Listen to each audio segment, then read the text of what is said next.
क्रमाने चाललोय. 5वा अध्यायामध्ये आहे आपण मत्तेच्या, आणि 27 ते 32 पर्यंत आता आपण बघितलं. तर आता ह्याच्यामध्ये सगळ्यात महत्वाचं 10 आज्ञा पहिल्या जुन्या करारात आपल्याला दिल्यात. मोशेच्या द्वारे देवाने स्वतः बोटाने त्या दगडी पाट्यांवर परमेश्वराने डोंगरावर ज्यावेळेस मोशेला तिथं बोलवलं होतं सिनाई पर्वतावर, स्वतः 10 आज्ञा दिल्या होत्या परमेश्वराने. आणि मग त्या 10 आज्ञांमध्ये एक आज्ञा होती की व्यभिचार करू नको. व्यभिचार करू नको म्हणजे एखादं व्यभिचार हे पाप काय असतं, आता ते लहान मुलांना नाही पण मोठ्या मुलांना माहिती आहे ते व्यभिचार करू नको हे पाप काय आहे. तर मग हे जुन्या करारात 10 आज्ञांपैकी ही एक आज्ञा आहे. आणि जसंच खून करू नको, चोरी करू नको, तसेच हे सुद्धा आहे की व्यभिचार करू नको. मग आता हे जसं खून करतो तेव्हा ते प्रत्यक्ष केल्यासारखं, प्रत्यक्ष जेव्हा खून होतो तेव्हा ते वाईटच असतं ना. तसंच इथं लिहिलंय की तुम्ही प्रत्यक्ष व्यभिचार केला नाही तरी नुसतं व्यभिचाराचं डोक्यात विचार केला तरी ते तुमचं पाप गणलं जाणार आहे. म्हणजे नुसतं विचार केला जरी डोक्यामध्ये तर ते पाप जसं काय ते केलंच आहे. म्हणजे पूर्वीच्या जुन्या करारात जेव्हा केलं जाईल, म्हणजे एखाद्या स्त्रीने पुरुषाने ते पाप केलं तरच तिथं काय होतं, पाप झालं असं समजायचं. पण आता नवीन करार त्याच्यापेक्षा कडक आहे. येशूचं नियमशास्त्र म्हणजे येशू त्या आज्ञा रद्द करायला नाही आला, तर येशू त्याच्यापेक्षाही खोल आपल्याला पवित्रतेत वागण्यासाठी सांगतोय. म्हणजे पूर्वीच्या जागी जेव्हा प्रत्यक्ष ते पाप घडायचं व्यभिचाराचं त्यावेळेस त्याला शिक्षा असायची. पण आत्ता इथं नव्या करारात येशूने आपल्याला सांगितलंय की जेव्हा डोक्यामध्ये विचारांमध्ये ते पाप होतं त्यावेळेस मग तुम्हाला तिथं म्हणजे व्यभिचार झालाच असं, म्हणजे त्याच दृष्टीचं ते पाप आहे. व्यभिचार करणं काय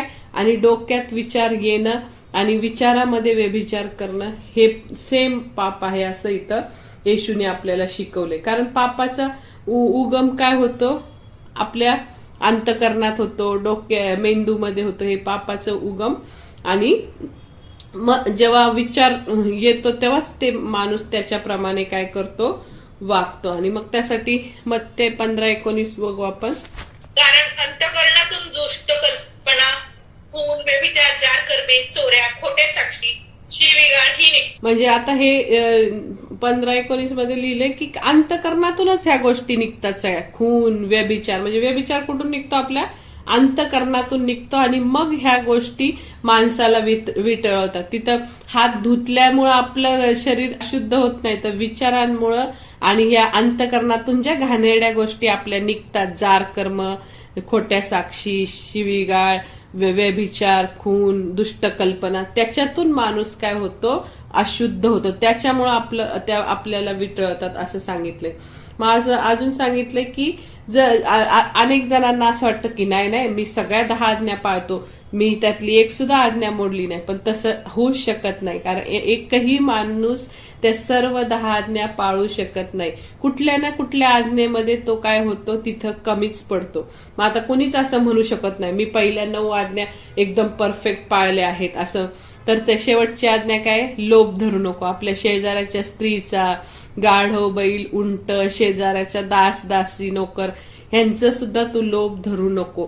तर मग आपलं कुणालाच असं बोलताच येणार नाही की मी नाही लोभ धरलेला. तर म्हणजे लोभ धरणे म्हणजे काय, आता बघा तुम्हाला तुम्ही तारक मेहता बघता, मग बघता की नाही ते तारक मेहता, मग त्यात जेठालालला काय बबिता आवडत असते की नाही. म्हणजे त्याच्या मनामध्ये तिच्याबद्दल काहीतरी वेगळे विचार येतात आणि त्याला म्हणतात व्यभिचार. म्हणजे त्याला ती का आवडती, त्याला म्हणजे तिच्याबद्दल अट्रॅक्शन असतं आणि म्हणून ती त्याला आवडत असती. मग आता ह्याच्यात त्याच्या मनामध्ये त्याच दृष्टीने विचार असायचे, तिला अट्रॅक्ट करायचं किंवा काय.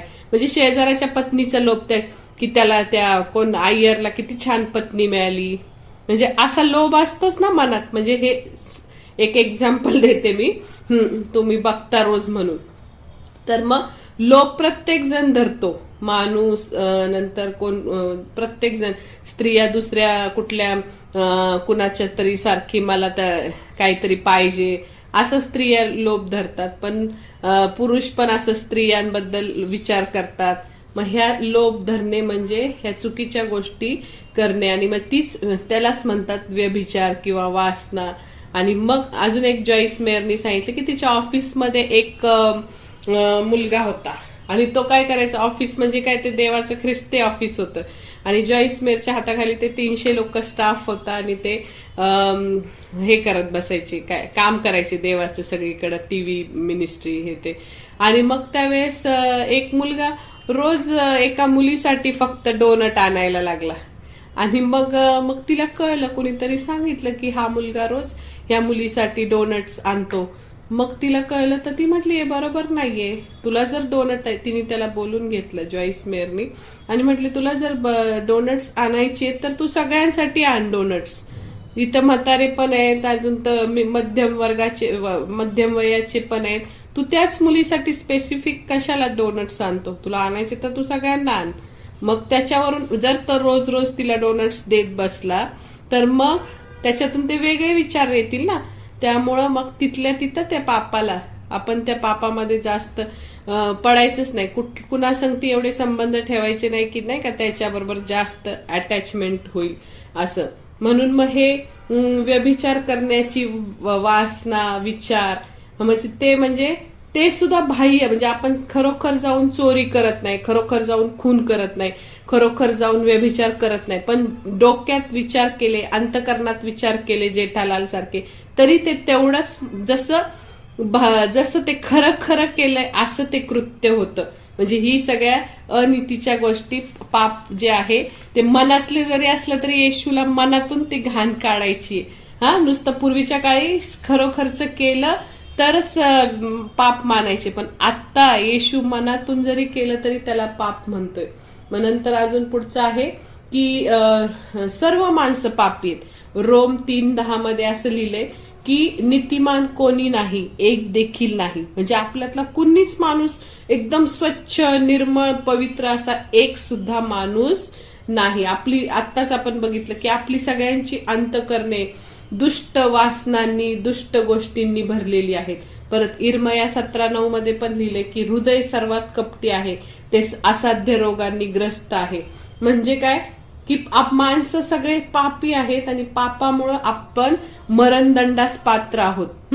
आपण पाप करतो म्हणून मग पापाला शिक्षा व्हायलाच पाहिजे अशी देवाची इच्छा आहे, म्हणून मग आपण मरणदंडास पात्र आहोत, आणि आपल्याला आपलं स्वतःचं तारण करता येत नाही.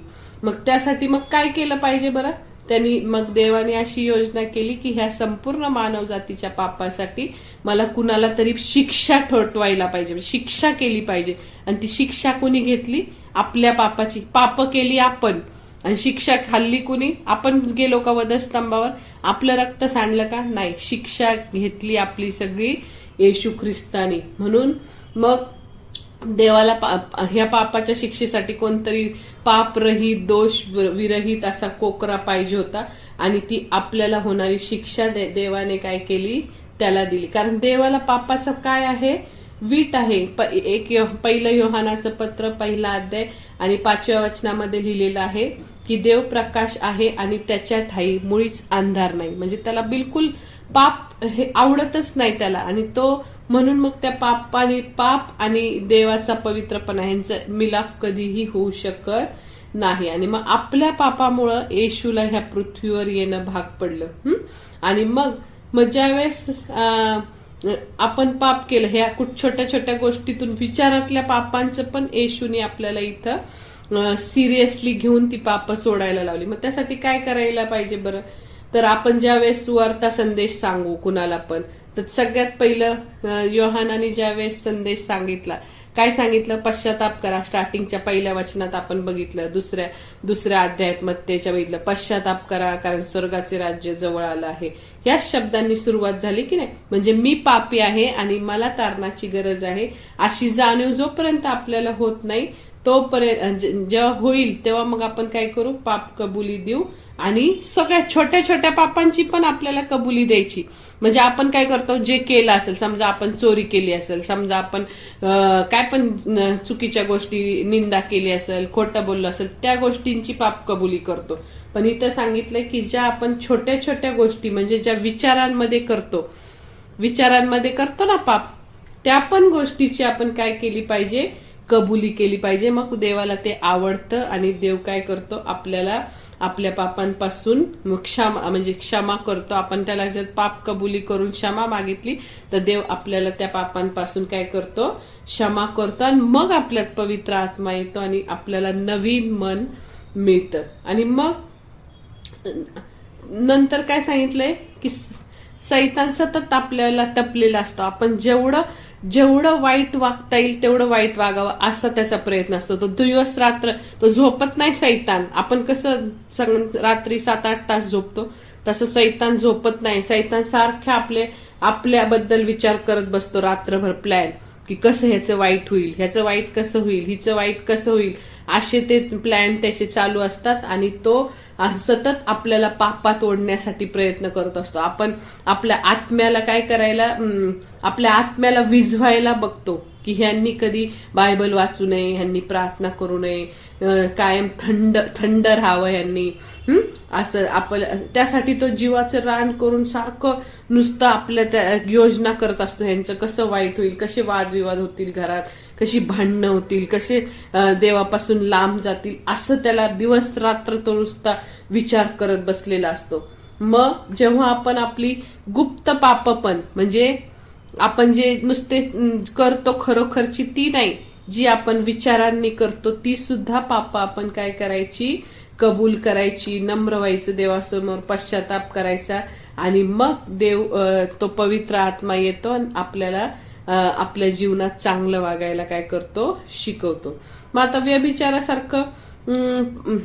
व्यभिचारासारखं पाप आहे. मग आता ते सूरज प्रेमानी सांगितलं, जर व्यभिचाराचं पाप जर तुमच्याकडून होत असेल तर तिथं एकच गोष्ट करायची, ते म्हणजे पळून जायचं, पळ काढायचं. त्यासाठी योसेफाची गोष्ट माहिती आहे आपल्याला की योसेफानी ती पोटिफराची बायको जेव्हा घरात कोण नसतं तेव्हा त्याला म्हणती व्यभिचार करू, तर त्यावेळेस तो पळून जातो. त्याचं शर्ट तिथंच, ती ओढती शर्ट टाकून तो काय करतो, पळून जातो. म्हणजे ज्या वेळेस असा प्रसंग वाटेल की तिथं आता व्यभिचार होणार आहे, कुणीतरी नाही का चुकीच्या गोष्टी तिथं एकटेच लोक आहेत आणि चुकीच्या गोष्टी होण्याचा हे चान्स आहे, तर मग तिथून काय करायचा, पहिला पळ काढायचा. मग सूरज प्रेमानी नेहमी सांगतात ना की जिथं ज्या वेळेस असं असेल की ते तर म्हणतात, त्यांच्या चर्चमध्ये लेडीजनी आणि जेंट्सनी एकमेकाला हातात हात मिळून प्रेज द लॉर्ड पण नाही करायचं, एवढे ते कडक आहेत.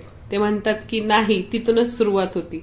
आणि मग ते म्हणतात की जर तुम्हाला काही शंका असतील तर ते व्यभिचार करण्यासाठी काही लोक चर्चमध्ये येतात आणि ते काय करतात, स्त्रियांना, तरुण मुलींना, मुलं म्हणतात नाही आम्हाला बायबल बदल्या शंका आहेत, त्या विचारायच्या आहेत. मग ते म्हणतात की ते 4थ्या मजल्यावर तुझ्या कॅन्सरनी हे केलेली एक बाई आहे, तिला तू सुवार्ता सांगायला जात नाही आणि ह्या तरुण मुलीकडेच का सुवार्ता सांगायला जातो, म्हणजे तुझ्या मनात काहीतरी हे, तू म्हाताऱ्यांना पण सुवार्ता सांग ना तशी. म्हणजे मग आपण ख्रिस्तात असलो तर खरेपणाने वागायचं, चुकीच्या गोष्टी जिथं व्यभिचाराचा चान्स असेल तिथून काय करायचा, पळ काढायचा. म्हणजे आपण काय केलं पाहिजे, पापाला त्या बळी पडणार नाही. आणि तसंच दुसरं आहे पैसा. तसंच काय दुसरं, पैसा. आता इथं काय सांगितलं होतं, आपण वाचले वचन की जर आपण जर आता समजा व्यभिचारासारखंच दुसरं एक लोभ आहे, तो आहे पैसा. तर मग आपण आता देवापेक्षा समजा पैशावर खूप प्रेम करायला लागलो, मला पैसा पाहिजे, मला पैसा पाहिजे. मग आपल्याला जर समजा चांगली ऑफर आली, रविवारी काम करून देशील का तू, मी तुला 1,000च्या जागी 2,000 देईल, असं जर कुणाला ऑफर मिळाली तर ते मग लगेच स्वीकारतात ऑफर. हा ठीक आहे, मी नाही जाणार चर्चला आणि मी ते 2,000 मिळवल असं म्हणतात. मग तिथं देवापेक्षा जास्त प्रेम कशावर करू लागतो आपण, पैशावर. म्हणून मग इथं काय सांगितलंय, सगळ्यात पहिलं की मनुष्याने सगळं जग मिळवलं आणि काय केलं, आपल्या जीवाचा नाश करून घेतला, तर त्याला काय लाभ. मग आपण येशूपेक्षा जास्त प्रीती दुसऱ्यावर करायची का, पैशावर करायची का प्रीती? कारण देवाने सांगितले की द्रव्याचा लोभ सर्व प्रकारच्या वाईटाचं मूळ आहे. मग ह्याच्यासाठी काय करायचं, आपल्याला तर तिथं सांगितलं, आता अश्विनीताईंनी वाचलं की आपण येशूपेक्षा अधिक प्रीती कशावरच नाही करायची. म्हणजे काय काय लोक बघा बायकोवर खूप प्रेम करतात, काय काय लोक मुलांवर खूप प्रेम करतात, काय काय लोक पैशांवर खूप प्रेम करतात, काय काय लोक धनसंपत्तीवर खूप प्रेम करतात, काय काय लोक कामावर प्रेम करतात. नुसतं काम पाहिजे, नुसतं काम काम काम, नुसतं कामाला जायचं यायचं आणि घरात नुसतं झोपायचं जेवण एवढंच. म्हणजे प्रत्येक माणसं काय काय वेगवेगळे. मग देवापेक्षा जास्त आपण जर कुठल्याही गोष्टीला महत्व दिलं तर ते एक पापच आहे आपलं. देवापेक्षा कशालाच महत्व. पहिलं स्थानावर कोण आहे?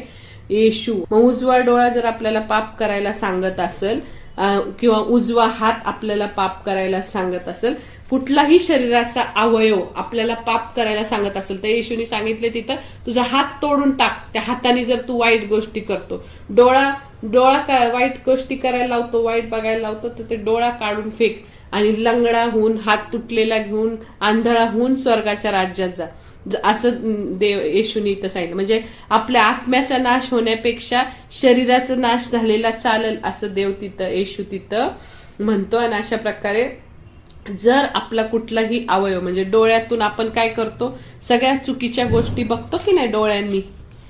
ज्यावेळेस आपण चुकीच्या गोष्टी बघतो, घाणेरडे सीन बघतो, घाणेरडे चित्र बघतो, तेव्हा ते व्यभिचार आपल्या डोक्यात फिरतात. म्हणून कुठल्याही अपवित्र गोष्टी, चुकीच्या घाणेरड्या गोष्टी आपण बघायच्या नाही. रील्समध्ये बऱ्याच वेळा ते दाखवतात कुठल्याही ह्याच्यामध्ये, तर ते बघायचं नाही. आणि मग शेवटचे 2 वचनामध्ये आपण बघितलं की कुठल्या एखाद्या पुरुषाने जर एखाद्या स्त्री बरोबर, टाकलेल्या स्त्री बरोबर लग्न केलं तर त्याला तो व्यभिचार म्हणतात. म्हणजे इथं काय सांगितलंय बरं, की देवाने आता सांगितलेलं आहे की पती पत्नीनी एकमेकांना कधीच सोडायचं नाही, डिवोर्स घ्यायचा नाही, घटस्फोट घ्यायचा नाही.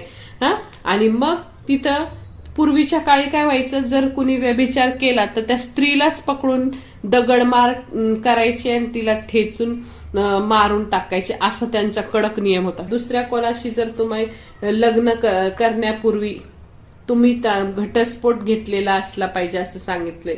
आणि ऍक्च्युली तिथं सांगितलं की घटस्फोट घ्यायचाच नाही, देवाला ते आवडतच नाही.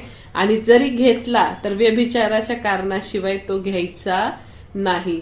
एकाने जरी व्यभिचार केलेला असेल किंवा एखाद्या, बघा आता आजकाल खूप अफेअर्स होतात बघा. येशूनी काय सांगितलंय, जो कोणी अशा टाकलेल्या बायको बरोबर लग्न करतो तो व्यभिचार करतो.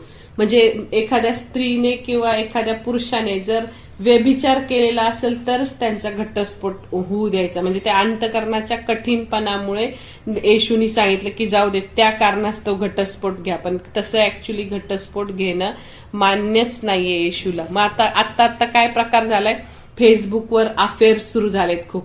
मग कसले अफेअर, तर मॅरिड बायका, तरुण मुलं, नंतर मग अनमॅरिड मुली आणि म्हातारे म्हणजे माणसं विवाहित, अशा अफेअर्स खूप सुरू झालेत. का तर पैशासाठी, अनेक गोष्टीसाठी हे खूप अफेअर लोक करतात, व्यभिचारात राहतात.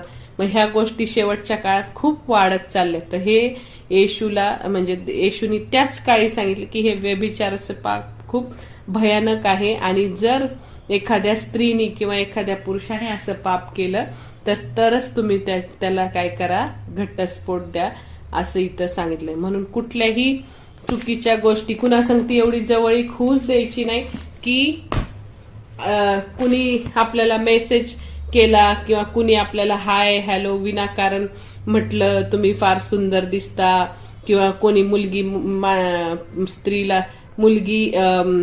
एखाद्या पुरुषाला म्हटली किंवा एखादा पुरुष एखाद्या स्त्रीला म्हटला तुम्ही फार सुंदर दिसता, तुम्ही फार अशा आहेत, तुमचं वय काय, असे जर चुकीचे प्रश्न विचारले तर तिथं पटकन त्या स्त्रीनी किंवा त्या पुरुषांनी काय केलं पाहिजे, तिथंच ब्रेक दिला पाहिजे, कडक भाषेत त्यांना सुनवलं पाहिजे. आणि एक नेहमी अंतर ठेवायचं प्रत्येक माणसाशी वागताना. आणि त्यामुळे हे व्यभिचाराचे पाप कमी होणार आहेत. म्हणून आपण आपल्याला खूप जपायचं, खूप पवित्रतेत ठेवायचं, कुणाशी जास्त जवळीक साधायची नाही कुठल्याच बाबतीत. मग त्याच्यातून ते पाप कधी निर्माण होतं हे आपल्याला कळत नाही. फेसबुक, व्हॉट्सअप आणि ह्या गोष्टीतून त्या पापाला सुरुवात होती.